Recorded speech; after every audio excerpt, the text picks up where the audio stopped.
I pulled up to Jordan's house that hot Texas afternoon, tools in hand, ready to fix his busted transmission like I had 100 times before. Little did I know that his Uncle Victor would be the one waiting in the garage, not Jordan. And when our eyes met, something shifted in a way that would tear apart everything I thought I knew about loyalty, love, and who I really was. The driveway of the Hayes family home baked under the Dallas sun. The kind of neat suburban spread with trimmed hedges and an American flag snapping in the breeze. Jordan had texted me that morning saying he was stuck at the office and his uncle was around if I needed a hand. I did not think twice about it. Victor Hayes was the guy everyone in the family called when things needed fixing, not just cars but life stuff too. He had built a solid real estate business after his wife died 5 years back, and he always treated me like one of the family whenever I came over. I grabbed my toolbox from the truck bed and headed for the open garage. Jordan's old Chevy sat there with its hood raised like a patient on an operating table. Victor stood beside it, wiping his hands on a shop rag. He wore a fitted polo shirt and jeans, his salt and pepper hair still thick, his shoulders broad from years of weekend workouts. At 45, he looked better than most guys my age. His blue eyes caught mine and held a second longer than normal. "Alex Thompson," he said with that easy smile of his. "Jordan warned me you were coming to save the day. Transmission acting up again?" "Yeah, third time this year," I answered, setting my tools down. "He baby that thing too much." Victor laughed, a low sound that filled the garage. "Sounds like my nephew." Here I already drained the fluid. Figured I'd get a head start. We fell into the work side by side. I expected him to hand me tools and step back, but he stayed right there, asking smart questions about the job, about my shop downtown, about how business was holding up in this economy. The conversation moved easy, from cars to college dreams I had given up on, to the way small-town expectations could pin a man down. He talked about losing his wife, how the grief had hollowed him out at first, how raising his son Tyler alone had become his whole world. "Some days you wake up and realize the life you built is not the one you were meant for," he said quietly, leaning over the engine next to me. Our arms brushed. His skin was warm. I felt a jolt I could not explain, a pull I had spent years ignoring in myself. I swallowed hard and kept my eyes on the bolts. "Yeah, I get that." We finished the repair as the sun dipped lower. The engine turned over smooth on the first try. Victor clapped me on the back, his hand lingering. "Come on, let me grab you a cold beer. Least I can do." We sat in the shaded backyard, cold bottles sweating in our hands. He asked about my family, my dad who ran the hardware store and expected me to take it over one day. I surprised myself by telling him how trapped that future made me feel, how I had known since high school that I was different but never said it out loud, especially not around Jordan's people. The Hayes family went to the same church every Sunday, waved the same flags, believed in the same rules. Victor listened without judgment. His gaze stayed steady on me. "You're a good man, Alex. Stronger than you know. Do not let anyone, not even family, tell you who you have to be." When I stood to leave, he walked me to my truck. The air between us felt thick. He put a hand on my shoulder again. "Drive safe. And Alex, if you ever need to talk about anything, my door is open." I nodded, throat tight, and climbed in. As I drove away, my hands shook on the wheel. That night, I lay in bed replaying every word, every look, every accidental touch. Jordan was my best friend since we were kids. Victor was his uncle. This feeling, whatever it was, could burn everything down. I told myself it was nothing, just two guys talking. But deep down I knew the lie. The next morning my phone buzzed with a text from an unknown number. "Garage looks empty without you in it. Victor." My heart slammed against my ribs. I stared at the screen a long time before typing back. "File 2. I stared at Victor's text for what felt like hours. The words blurred, but the meaning hit hard. He was reaching out, not as Jordan's uncle but as something else. My thumb hovered over the reply button. Common sense screamed to ignore it. Loyalty to Jordan, to the life I had carefully built to stay invisible, demanded I delete the message. Instead I typed, "Thanks for the help yesterday. Truck running smooth now. His reply came fast. Glad to hear it. Got a project at my place this weekend if you are free. Could use another set of hands. No pressure. I knew I should say no. Jordan would be back in town soon. But the memory of Victor's steady gaze, the way his voice dropped when he talked about the life he was meant for, pulled at something buried deep. I told myself it was just helping a friend of the family. I agreed to come over Saturday. Victor's house sat on the edge of town, a modern ranch with a big workshop out back. When I arrived, he was already there, wearing an old t-shirt that clung to his chest as he moved boxes.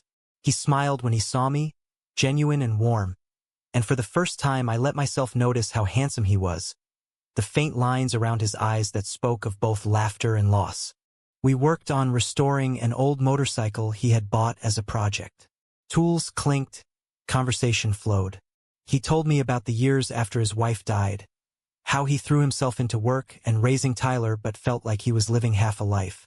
I loved her, he said, wiping sweat from his brow. But there was always a part of me I kept locked away. After she was gone, that lock started to rust. I set down the wrench. My pulse hammered. What part? He looked at me then, really looked. The part that wants what it wants, Alex. Not what everyone else expects. The air crackled. I could have stepped back. I could have made a joke and changed the subject. Instead, I stayed rooted. Victor moved closer. His hand came up slow, giving me time to pull away. When his palm cupped my cheek, rough from work, I leaned into it. The kiss started tentative, almost careful, like we both knew the ground we stood on could collapse. Then it deepened, years of hidden longing pouring out on both sides. We broke apart, breathing hard. Guilt crashed over me immediately. Jordan, I whispered. He's my best friend. Victor nodded, forehead resting against mine. I know, this is dangerous, for both of us, but I have not felt this alive in years. Tell me to stop and I will. I could not tell him to stop. That afternoon we talked for hours on his back porch. He shared how he had known he was gay since college but married to please his family, to fit the mold. The marriage had been kind but incomplete. After his wife passed, the truth became harder to bury. He had dated a few men quietly, always far from Dallas, always terrified of what his brother, Jordan's dad, would do if he found out. The family business, the church, the reputation, everything hung in the balance. I told him my own story, the nights I spent driving back roads alone so no one would see the tears, the fear of disappointing my dad. The way Jordan's easy straight life made me feel even more alone. We did not rush anything physical beyond that kiss. We held hands. We sat close. When I left that evening, Victor pulled me into a hug that felt like coming home. The next weeks blurred into stolen moments. Coffee in the next town over. Late-night texts that made me smile in the dark. Each time we met, the connection grew stronger. But the guilt gnawed. Jordan called one night, excited about a fishing trip we had planned. His voice reminded me of every backyard barbecue, every secret I had kept from him. I laughed along, but inside I felt like a traitor. One evening Victor cooked dinner at his place. We ate on the patio as the sun set. He reached across the table and took my hand. I am falling for you, Alex. Hard. But I need you to know what this could cost. My brother is old school. If he finds out, he could cut me off from the family, from Tyler. And Jordan. He looks up to you. I squeezed his hand. I know the risks, but being with you feels like the first honest thing I have ever done. We kissed again under the stars. Longer this time, full of promise and fear.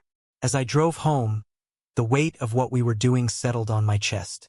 Love like this demanded a price. I just did not know how high it would climb. Jordan came back from his work trip full of stories and backslaps.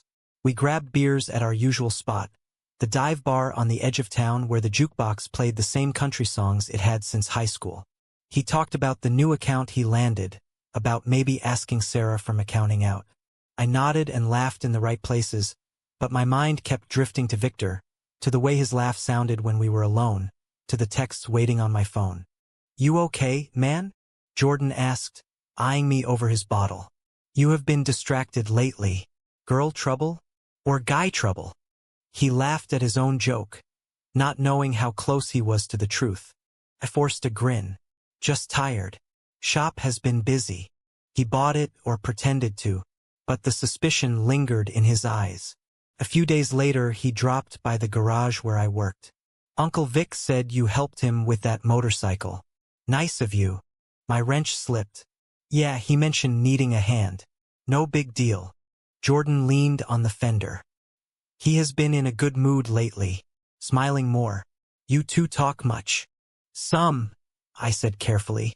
Mostly about engines. He nodded but did not look convinced. That weekend Jordan invited me to the family barbecue at his parents' house. Victor would be there. The thought made my stomach twist. I almost said no, but refusing would look strange. The backyard was packed with Hayes relatives. Kids running around, burgers on the grill. Victor arrived late. Our eyes met across the lawn and the pull was instant. We kept distance, polite nods, nothing more. But every time he laughed at something his brother said, every time he handed me a plate, the secret burned brighter. Later, when the crowd thinned, I slipped into the house for water. Victor followed a minute later. In the quiet kitchen, he pulled me close for a quick, desperate kiss. I hate hiding, he whispered against my lips. Me too. Footsteps in the hall forced us apart. Jordan stepped in, brow furrowed. Everything good in here? Fine, Victor said smoothly. Just catching up with Alex about that bike. Jordan's gaze flicked between us. Sure. The drive home that night felt endless. My phone buzzed. Jordan, we need to talk. Tomorrow. The confrontation came at the park where we used to play basketball as kids. Jordan paced in front of the bleachers.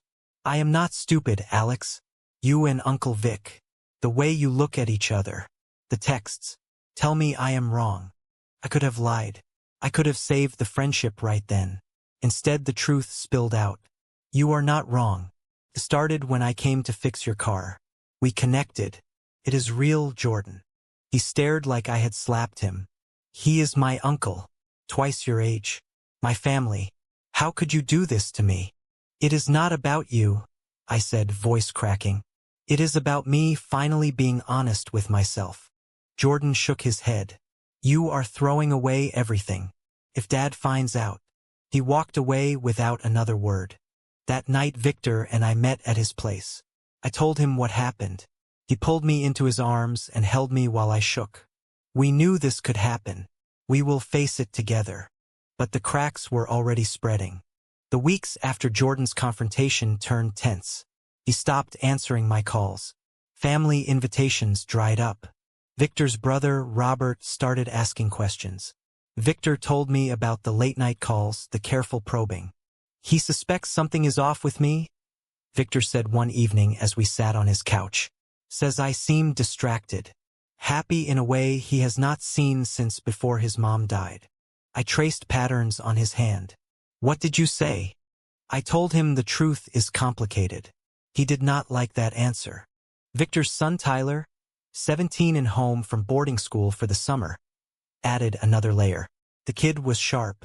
He noticed his dad smiling at his phone more, staying out later. One afternoon Tyler cornered me in the workshop. You and Dad, are you together? I froze. Victor stepped in. Tyler, this is adult stuff. But you are happy, Tyler said. That is what matters, right? Even if Grandpa flips out. His acceptance gave us a fragile hope. We started taking more risks, weekend trips to Austin where we could walk hand in hand without fear. In those moments, the world felt possible. Victor talked about coming out properly, about building a life together. I imagined telling my own parents, imagined the hardware store arguments, the church whispers. The fear was real, but so was the love. Then the first real blow landed. Robert showed up at Victor's office unannounced. He had seen a text notification on Victor's phone when they met for lunch. One line from me. Miss you already. Robert demanded answers. Victor admitted he was seeing someone. He did not name me, but Robert connected the dots fast. That night Victor came to my apartment looking wrecked. He threatened to cut me out of the family business. Said he would make sure Tyler never speaks to me again if I embarrass the family name. He called it unnatural. I held him as he cried for the first time in front of me. The man who had always seemed so strong crumbled under the weight of years of hiding. "I cannot lose my son," he whispered. "But I cannot lose you either." We made love that night for the first time, slow and full of emotion rather than passion alone. Afterward, we lay tangled together, whispering promises. We would fight for this. We would find a way. But the town was small. Whispers started.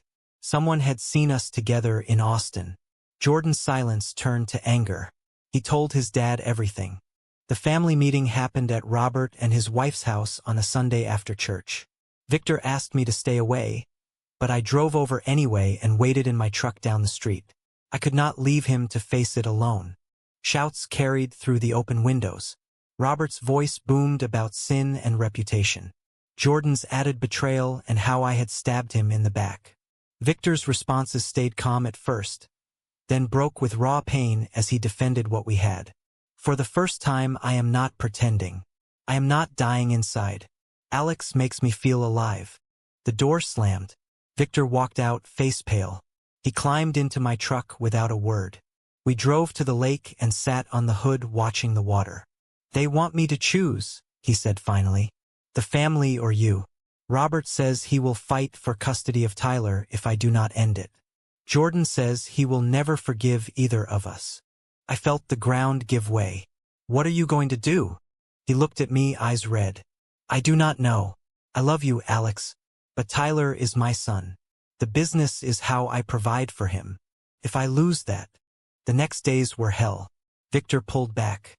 Texts became short. Meetings stopped. I spiraled, showing up at his house one night begging him to talk. He let me in but kept distance. "I need time. This is destroying people I love." The betrayal cut deepest when Jordan called me. "He chose the family, Alex. He told Dad he would stop seeing you. You were just a phase." I drove to Victor's in a rage. We argued in the driveway. "Is that true? You are throwing us away to keep them happy." "It is not that simple," he shouted back. "You do not have a kid. You do not have a brother who controls half your life. I am trying to protect everyone." I left in tears. For 2 weeks we did not speak. I threw myself into work, avoided everyone. My own parents noticed something was wrong. My dad sat me down one evening. "Son, people are talking about you and Victor Hayes. Tell me it is not true." I could not lie anymore. "It is true. I love him." Dad's face hardened. "Then you are choosing that life over this family, over the store, over everything we built." Another door slammed shut. I hit bottom alone in my apartment, questioning every choice. Had I been selfish? Had I destroyed Jordan's trust for something that was never going to last? Then Victor showed up at my door at midnight. He looked like he had not slept in days. "I cannot do it," he said. "I cannot choose them over the one person who sees the real me. Tyler understands. He told me to fight for what makes me happy. I am done hiding, Alex, whatever the cost." We held each other until morning. The decision was made. But the price was already mounting. The final confrontation exploded at the annual Hayes family reunion. Robert had insisted Victor attend to talk sense. I was not invited, but Victor asked me to come anyway to stand with him. We walked in together, hands linked. The yard went silent. Robert's face turned red. "Have you lost your mind?" Victor spoke clearly. "No. For the first time I am thinking straight. I love Alex. He makes me the man I was always supposed to be. If that means losing the business, losing some of you, then that is the price. But I will not lose my son. Tyler supports me, and I hope one day you will too." Jordan stepped forward, voice shaking. "You both lied to me. You ruined what we had." "I never meant to hurt you," I said. But I could not keep pretending. Neither could he. Shouts erupted. Some relatives walked away in disgust. Others watched in stunned silence. Robert threatened legal action over the business shares. Jordan said he needed time, maybe forever. My own parents called later that night, echoing the same disappointment. In the months that followed, the losses piled up. Victor lost half the business in the family split. I lost my relationship with my dad, though my mom still called in secret. Jordan moved to another city and stopped answering messages. The town gossip followed us everywhere. But we built something new. Victor and I moved in together. Tyler split time between houses and thrived seeing his dad happy. We faced the stares, the lost invitations, the quiet judgments. Through it all, the love grew deeper, forged in fire. One evening on our porch, watching the sunset, Victor took my hand. Was it worth it? I thought about the pain, the betrayals, the family fractures. Then I looked at the man beside me, finally free. Yes, because I finally chose myself. And you? The question remains for all of us who face these choices. Is it right to follow your heart when it destroys the family that raised you? Or should you sacrifice your truth to keep the peace? What would you do?